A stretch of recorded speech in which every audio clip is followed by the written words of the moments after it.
Yeah, I got this Kiev 60 off of eBay. This one actually came from the Ukraine. I think I paid for the kit. I paid around $250, $270, about $60 to ship it. I got it in about 3 weeks. I've had it for about a year. There were some things about it that I'm going to show.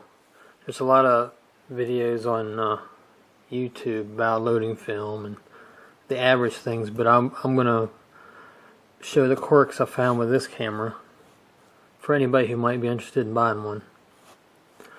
Now the big problem with this camera has been film spacing and film advance. Now I noticed with this camera, after I get through 2 rolls of film, the frames start separating and there's a gap between them. So as long as I was using it, framing was alright. And when you advance the film on this,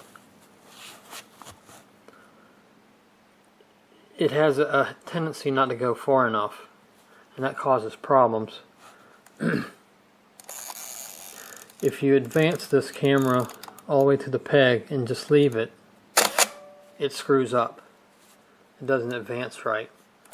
What you have to do every time is put pressure on the stop here until you hear a small click. There it went. Then it's fine. The lens on this camera, I mean, it gives really good pictures as far as image quality, but the automatic stop down, see, I'll put it on 2.5, and then I'll move it to 22. It doesn't work. The lens isn't stopping down on its own automatically. Now you can do it manually with the lever here on the side, but you got to be careful. Well, I have to be careful because I don't know if you can see it now. I'll back it up to a bigger size. Make it 11. It doesn't always, the aperture isn't always even. It isn't always an even circle. See out there, it's kind of egg-shaped. And that was making part of my picture blurry.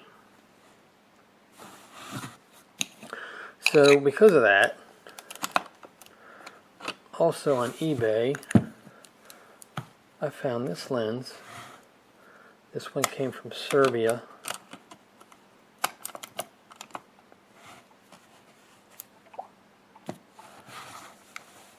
Now I have it set, I'll set it to 11 here.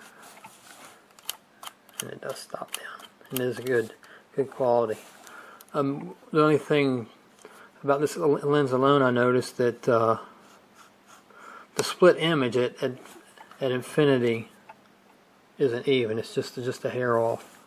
But I haven't had any problems with the quality of pictures. Now I did get this. These cameras are front heavy too. This teleconverter off eBay. It's teleconverter with a K instead of a C. I don't see any manufacturer marks on it, so I don't know who made this. But it is a 2-power. But there is a problem with this lens and that teleconverter. This teleconverter works alright with the original lens, but with this Zeiss, this Carl Zeiss, there's a problem.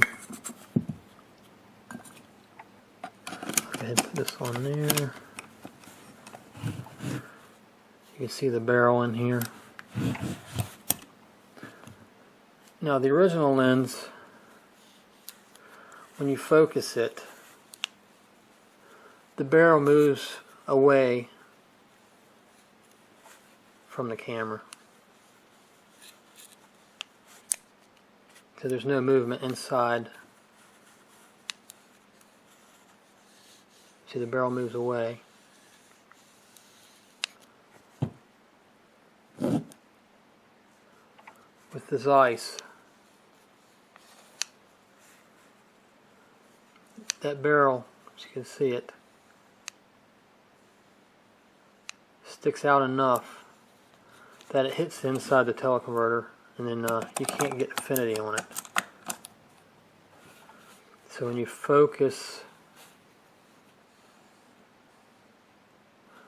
the closest you can get to infinity is between 15 and 30 feet.